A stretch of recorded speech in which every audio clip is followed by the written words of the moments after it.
वनकम वंदनम स्वागतम नमस्ते सत श्री अकाल अस्सलाम वालेकुम। हेलो दोस्तों, देखिए ये इंडियन एक्सप्रेस के एक्सप्लेनेशन पेज के डिस्कशन पे आपका स्वागत है। ठीक है, और ये वीडियो जो है मेनली प्री ओरिएंटेड ज़्यादा रहता है हमारा। ठीक है, और इसीलिए हम पर्टिकुलरली अलग से वीडियो बनाते हैं ताकि थोड़ा सा ज़्यादा इन्फेसाइज़ किया जाए इसमें, क्योंकि इसमें ये सजेशन या एडवाइस बेस्ड नहीं होता, ये फैक्ट बेस्ड ज़्यादा होता है। ठीक है, और सुबह की वीडियो अगर आई होप आपको मिल गई होगी, ठीक है, जिसमें न्यूज़पेपर जीएस के बारे में था। ठीक है, जीएस पेपर मेंस के बारे में, तो प्लीज़ आप बताइएगा कैसा लगा और क्या आगे करना चाहिए। तो चलिए वन बाय वन क्वेश्चंस एक बार आर्टिकल्स देख लेते हैं। तो देखिए, अभी आपको पता है 2 दिन पहले हमने डिस्कस किया था कि श्रीलंका में इलेक्शन हो रहा है, प्रेसिडेंशियल इलेक्शन। ठीक है, तो यहाँ पे अभी फाइनली जो है मिस्टर अनुरा कुमारा जो है, ठीक है, ये मार्क्सिस्ट से पार्टी से बिलोंग करते हैं, तो ये इलेक्ट हुए हैं वहाँ पे। ठीक है, और इनकी पार्टी का नाम जेवीपी है, जनता विमुक्ति पेरोमुना करके जेवीपी कह सकते हैं हम। ठीक है, तो ये अब से प्रेसिडेंट होंगे कहाँ के, श्रीलंका के। ठीक है, तो लेकिन बात पता क्या है, दिक्कत इंडिया के लिए दिक्कत है, क्योंकि ये मिस्टर जो है ना अनुरा डिसान के आई थिंक अनुरा जो है, मिस्टर अनुरा, एक्चुअली इनका जो इंटरेस्ट है इंडिया की तरफ से वो अच्छा नहीं है। अभी रिसेंटली आपको पता है कि इंडिया ने भी ना श्रीलंका के कॉन्स्टिट्यूशंस में जो है 13th पे अमेंडमेंट करवाया था, जो कि मेनली किस चीज़ से रिलेटेड था, तमिल माइनॉरिटीज़ पे था, कि उनके जो इश्यूज़ हैं, उनके जो राइट्स हैं, उन्हें एड्रेस किया जाए। तो इसके ये सपोर्ट में नहीं थे जब श्रीलंका के कॉन्स्टिट्यूशंस को अमेंड किया जा रहा था, 13th अमेंडमेंट हुआ था। ऑल्दो ये जो है उस चीज़ का भी इन्होंने अपोज किया था जब एलटीटी यानी लिबरेशन टाइगर ऑफ तमिलम है और श्रीलंका फोर्सेस के बीच में जो इन्वेस्टिगेशन थे उसका भी इन्होंने अगेंस्ट किया। और इन्होंने इंडिया के द्वारा जो अडानी ग्रुप है उनके द्वारा 450 मेगावाट का जो पावर प्रोजेक्ट श्रीलंका में इंस्टॉल करने जा रहे थे, तो उस चीज़ के लिए भी इन्होंने जो है मना कर दिया था, ये बोलते हुए कि ये कंपनी बहुत ज़्यादा करप्ट है, जो कि कंट्री के लिए ठीक नहीं है। ठीक है, और इसके अलावा इन्होंने जो है, ऑल्दो ये माना जा रहा है कि ये थोड़ा सा जो है प्रो चाइना है। ठीक है, प्रो चाइना की वजह से उनके इन्फ्लुएंस कहीं ना कहीं यहाँ पे इम्पैक्ट डालता है, जैसे कि मालदीव्स में था। मालदीव्स में जैसे ही मिस्टर म्यूजू आए तो उन्होंने तुरंत अपने इंडिया के एयरफोर्स को यहाँ से ले जाने के लिए इंडिया गवर्नमेंट को ऑर्डर दिया है ना, और थोड़ा सा टसल भी चला, आपको पता है। तो वैसे ही यहाँ पे थोड़ा सा एंटी दिख रहा है इनका रिलेशन। और यहाँ पे राइटर बता रहे हैं कि अभी अगर रिसेंटली देखोगे तो इंडिया के आस पड़ोस के जो भी, जैसे अगर आप पाकिस्तान की भी बात करोगे तो इमरान खान के बाद पाकिस्तान के अलग पार्टी पीटीआई का जो है ना रहना, किसी और पार्टी का रहना। ठीक है, और इसके अलावा अभी बांग्लादेश में जो 16 साल से रिलेशन था शेख हसीना के साथ, वो एकदम से डिस्ट्रॉय हो जाना कहीं ना कहीं इंडिया के लिए थोड़ा सा कंसर्निंग है, काफ़ी कंसर्निंग है। ठीक है, क्योंकि नेबर कंट्रीज़ का रिलेशन बहुत मैटर रखता है। तो यहाँ पे ऑलरेडी जो है चाइना जो श्रीलंका है, जो अपना खुद का फाइनेंशियल क्राइसिस भी फेस कर रहा था 2022 से। इंडिया ने भी अपनी तरफ से जो है रेमेडीज़ दी हैं, आईएमएफ ने भी आगे से लोन दिया है। ठीक है, तो होप सो। अभी तो देखिए थोड़ा सा जो मिस्टर एनुरा हैं इनके साथ रिलेशन तो हमारा अच्छा नहीं है इतना है सच, लेकिन अभी फ़िलहाल जैसे इलेक्शन हुआ तो हमारे जो डिप्लोमेट्स हैं, फर्स्ट एम्बेसडर थे हमारे इंडिया के, जिन्होंने हाई कमिश्नर की तरफ से इन्हें कांग्रेट्स किया, मिले जाके। ठीक है, तो देखते हैं अब इंडिया अपनी तरफ से पूरी कोशिश करेगा मिस्टर अनुराग के साथ रिलेशनशिप को बना के रखने की। ठीक है, तो ये आर्टिकल था। देखिए प्रीलिम्स के पर्सपेक्टिव से हमारे लिए इंपॉर्टेंट है इसमें कि भैया श्रीलंका का मैप, श्रीलंका के आसपास जो भी मैपिंग है ये इंपॉर्टेंट है। मेंस के पर्सपेक्टिव से इंडिया और श्रीलंका का रिलेशन, ठीक है, कि कितना इंपॉर्टेंस है। और उससे भी ज़्यादा इंपॉर्टेंट हमारे पॉलिटी में एक टॉपिक आता है, comparison between the neighbouring countries और यूएस और यूके। ठीक है, उनके कॉन्स्टिट्यूशंस को कंपेयर करने के लिए, क्योंकि अभी श्रीलंका में जो है प्रेसिडेंशियल इलेक्शन हुआ है, तो हमारे इंडिया का प्रेसिडेंशियल इलेक्शन कैसे होता है, तो ये कंपैरिजन प्रीलिम्स में आ सकता है।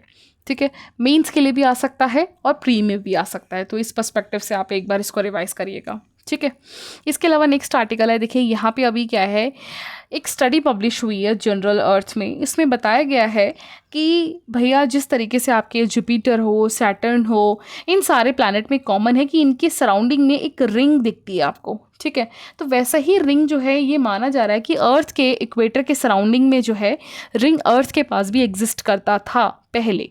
ठीक है, कम से कम नियरली आप मान के चलो कम से कम 445 से 465 मिलियन ईयर्स अगो था। अब ये ख़त्म हो चुका है। इसका एविडेंस किस बेसिस पे मानते हैं, जैसे ये अर्थ है आपका, ठीक है, ये आपका इक्वेटर है। अब यहाँ पे जब ये रिंग इसके सराउंडिंग में थी तो क्या होता है कि इस रिंग में क्या होता है, एस्ट्रॉइड्स ही होते हैं, क्योंकि जो सैटर्न और जुपिटर्स के जो रिंग्स हैं उसमें क्या है, एस्ट्रॉइड्स हैं। तो ये एस्ट्रॉइड जब धीरे धीरे डिस्ट्रॉयड हो रहे थे तो अर्थ के इक्वेटर के पास आस पास ही गिर रहे थे। तो यहाँ जो है काफ़ी ज़्यादा क्रेटर है इक्वेटर के आसपास ही, ठीक है। तो ये अज्यूम किया जा रहा है कि ये जो रिंग है वो इक्वेटर के पास ही था इंडिया में, सॉरी अर्थ में, इंडिया के जो सॉरी वर्ल्ड के जो प्लैनेट है ये अर्थ है इसमें, ठीक है।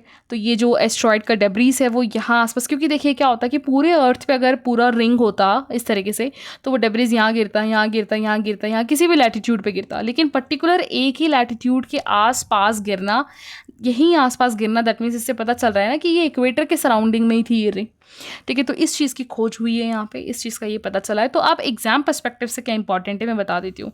ऑल्दो इस बार GS1 में भी क्वेश्चन आया है सेलेस्टियल बॉडी पे, एस्ट्रॉइड बेल्ट पे आया है, एस्ट्रॉइड क्या होते हैं, किस तरीके से ये हार्मफुल है, GS1 में क्वेश्चन।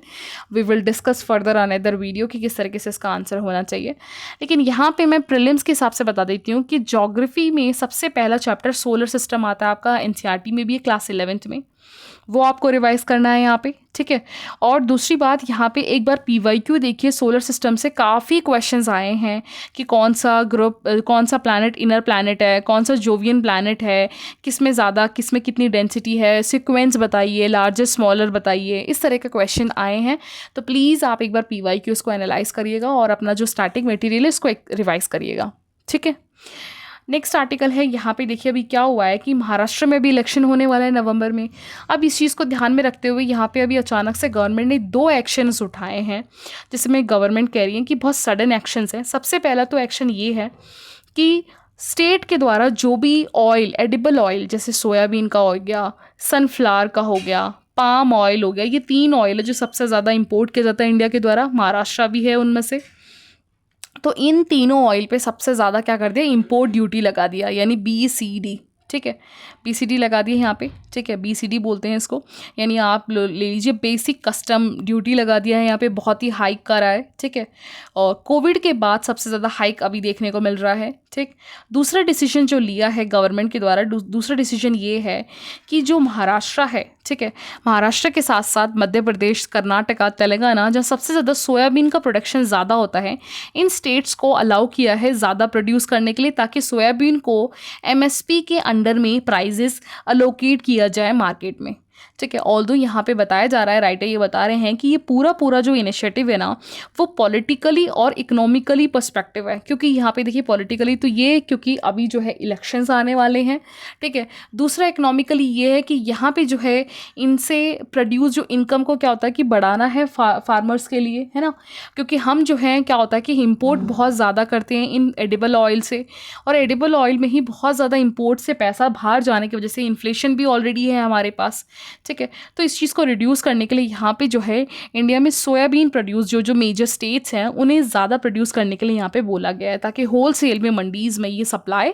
कर सके, ठीक है। फर्दर न्यूज़ ये है, लेकिन इंपॉर्टेंट है प्रीलिम्स पर्सपेक्टिव में, कंटेक्स्ट आपको समझ में आ गया, ये 2 एक्शंस उठाए गए हैं, लेकिन यहाँ पे प्रीलिम्स के इंपॉर्टेंट हमारे लिए ये है कि देखिए सनफ्लावर में मेजरली जो है सेकंड है, इंडिया में पाम ऑयल सबसे ज़्यादा जो है लिया जाता है इंपोर्ट में जो है crude oil, sunflower mainly second largest import oil है, ठीक है। पाम ऑयल के बाद थर्ड आपका सोयाबीन है, यानी पाम सबसे पहले इंपोर्ट होता है, फिर सन है, फिर उसके बाद सोयाबीन है, ठीक है। और कहाँ कहाँ से इंपोर्ट होता है, सनफ्लावर होता है आपका रशिया, रोमानिया, यूक्रेन, अर्जेंटीना से। सोयाबीन होता है मेजरली आपके अर्जेंटीना और ब्राज़ील से, और पाम होता है मेजरली इंडोनेशिया और मलेशिया से। और आपको पता है कि इसी फैक्ट पे, पाम पे ही, कि इंडिया में क्या इंडिया जो है सेल्फ सफिशिएंट है पाम ऑयल पे करके क्वेश्चन आया था 2022 के प्रीलिम्स में।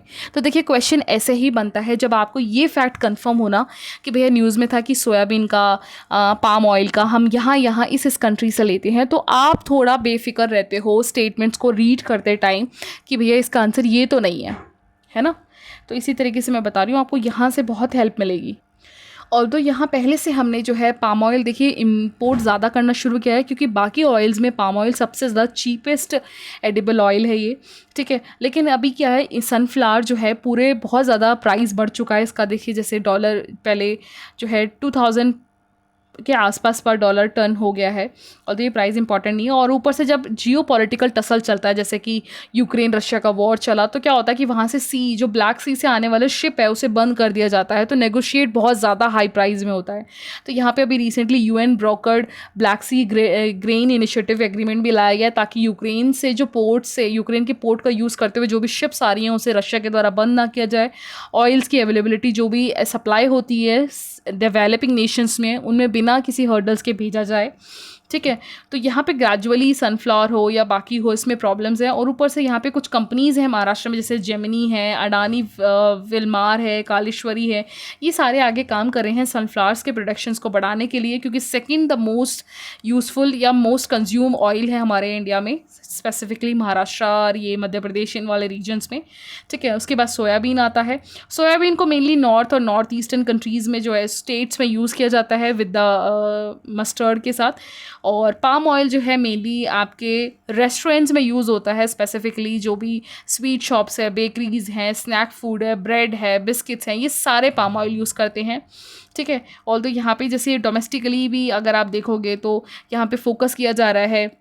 अभी 2022-23 का डेटा बता रहा है कि कम से कम 16 मिलियन टन हम इंपोर्ट करते हैं सिर्फ और सिर्फ एडिबल ऑयल्स का। ठीक है, और यहाँ पे उम्मीद की जा रही है कि यहाँ पे अब हमें डोमेस्टिक प्रोडक्शंस को बढ़ाना है नियरली 10 मिलियन के।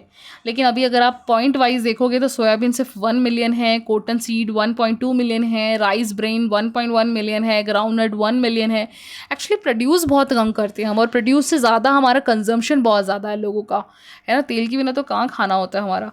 तो यहाँ पे ये चीज़ें हैं। आप देखिए, ऑल दो यहाँ पे प्रोडक्शंस पे फोकस किया जा रहा है इसका, तो ये थोड़ा सा पॉलिटिकली है कि इलेक्शंस की वजह से यहाँ पे राइटर थोड़ा सा जो है एमएसपी के अंडर में सोयाबीन को ला रहे हैं, सोयाबीन को ला रहे हैं मेजर स्टेट्स जो प्रोड्यूसर है, महाराष्ट्र, मध्य प्रदेश, कर्नाटका, तेलंगाना। ठीक है, इसके अलावा यहाँ इंपोर्ट ड्यूटी बढ़ा दी है। ठीक है, तो ये इंपॉर्टेंट था।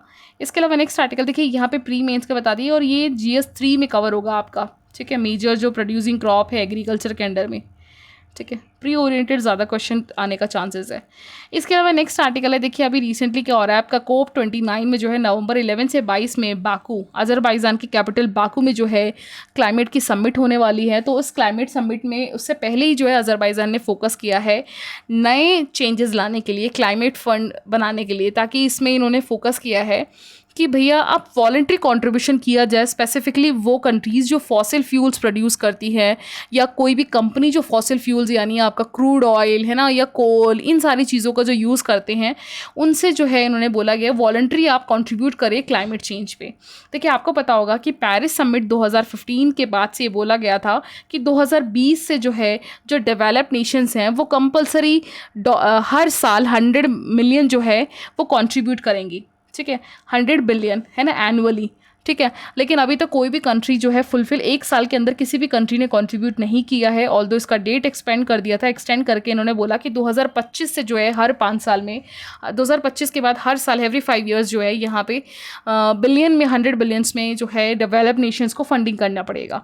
लेकिन इस पर अभी कोई भी बात नहीं चल रही है। तो इसी चीज़ को आगे अपडेट करते हुए अजरबैजान में अब जो है नवंबर में मीटिंग है, तो यहाँ पर अजरबैजान के द्वारा बोला गया है कि न्यू फंड को प्रपोज किया गया है, ताकि इसमें जो भी डेवलपिंग नेशन जो स्पेसिफिकली फॉसिल फ्यूल्स का यूज़ करते हैं वो भी इसमें कंट्रीब्यूट करें, लेकिन वो कंट्रीब्यूशन वॉलंटरी है, क्योंकि डेवलप्ड नेशन के साथ वो मैंडेटरी है। ठीक है, तो यहाँ पे ये मेन चीज़ है। और इसके अलावा यहाँ पे देखिए एड्रेस इशू क्या है ना, देखिए क्या होता है कि जितने भी डेवलप्ड नेशंस हैं ना, वो सिर्फ और सिर्फ जो है फिनेंस पे फोकस करते हैं कि भैया हम जो है मिटिगेट करेंगे, इस तरह से ये जो है अमाउंट देंगे, कोई भी जो है एडेप्टेशंस पे फोकस नहीं कर रहा। ठीक है, क्या होता है एडेप्टेशंस में क्या होता है, जैसे फॉर एग्जाम्पल मान लीजिए डेवलप्ड नेशंस हैं, ये फंडिंग दे रहे हैं, फंडिंग से क्या होगा कि यहाँ पे मिटिगेट करना कि भैया आप ना रिन्यूएबल रिसोर्सेज यूज़ करो रेदर देन आप फॉसिल फ्यूल्स को। ठीक है, ये मिटिगेशन है। लेकिन एडेप्टेशन ये है कि भैया रिन्यूएबल रिसोर्सेज से ज़्यादा उनके लिए क्या टेक्नोलॉजी चाहिए डेवलपिंग नेशंस को, उन्हें जो है दिलाना, वो एडेप्टेशन है। तो इसमें पैसा ज़्यादा लगता है, और डेवलप्ड नेशंस बहुत शातिर हैं, वो हमेशा मिटिगेशन से जो सस्ते में है उस पर निपटाने की कोशिश कर रहे हैं, ना कि एडेप्टेशन पे फोकस कर रहे हैं। एडेप्टेशन लॉन्ग टर्म में रिजल्ट देता है और लॉन्ग टर्म इन्वेस्टमेंट मांगता है। ठीक है, तो यहाँ कहीं ना कहीं जो है डेवलप्ड नेशंस थोड़ा सा अपने आप को पीछा रख रही हैं। और ऑल्दो यहाँ पे देखिए फोकस किया गया है यहाँ पे new cumulative quantitative goal on finance पे भी फोकस किया जा रहा है, ताकि यहाँ पे जो डेवलप नेशंस है इनका इसके अकॉर्डिंग एनसीजी के अकॉर्डिंग भी जो है ना डेवलप नेशंस को नियरली 1 से 1.5 ट्रिलियन एनुअली देना पड़ेगा डेवलपिंग नेशंस को, ताकि वो अपने आप को क्लाइमेट क्राइसिस से बचा सके और अपने आप को मिटिगेशन से एडेप्टेशंस में शिफ्ट कर सके। ठीक है, तो यहाँ पे ये इशू है। और अब देखिए बात क्या आती है, देखिए क्योंकि क्या होता है कि अब डेवलप नेशंस क्या कर रही है ना, जो देखिए कुछ नेशंस ऐसे हैं जो 1990 के बाद ग्रोथ करें। फॉर एग्जांपल चाइना है, साउथ कोरिया है, गल्फ नेशंस हैं। 1919 के बाद ये आगे बढ़े हैं, इनकी इकोनॉमी बहुत तेज़ी रफ्तार से बढ़ रही है और ये फॉसिल फ्यूल्स वगैरह यूज़ कर रहे हैं। तो ये डेवलप नेशंस इन पे एलिगेशंस लगाने कि भाई ये भी तो नेशंस हैं, ये भी तो फॉसिल फ्यूल्स यूज़ कर रहे हैं, ये भी तो एमिशन कर रहे हैं कार्बन को, तो भाई इनसे भी पैसा लो। तो इसी चीज़ को ध्यान में रखते हुए अज़रबैजान ने बोला है इन्हें कि वॉलंटरी जो है आप इन्वेस्ट करिए फाइनेंस कंडीशंस पे, जबकि पूरा का पूरा डेवलप नेशंस जो आज से 200 साल पहले 1750 से जो इंडस्ट्रियल रेवोल्यूशन पे जो भी यूएसए है, यूक्रेन है, आपके रशिया है, या फिर आपका जो भी जर्मन है, फ्रांस है, ये सारे जो डेवलप नेशंस हैं उन्होंने सबसे ज़्यादा वो कंट्रीब्यूशन किया है क्लाइमेट चेंज पे, लेकिन वो आज वही सबसे ज़्यादा पीछे हट रहे हैं। ठीक है, ऑल्दो इस पे क्लाइमेट पे देखिए फंडिंग करने पे loss and damage fund created हुआ था 2022 में इजिप्ट में, वहाँ पे भी बोला गया था ऑल्दो प्लेज 600 से 700 मिलियन आया था। ठीक है, कोई भी अभी तक जो है 100 बिलियन को टच ही नहीं किया किसी भी साल में।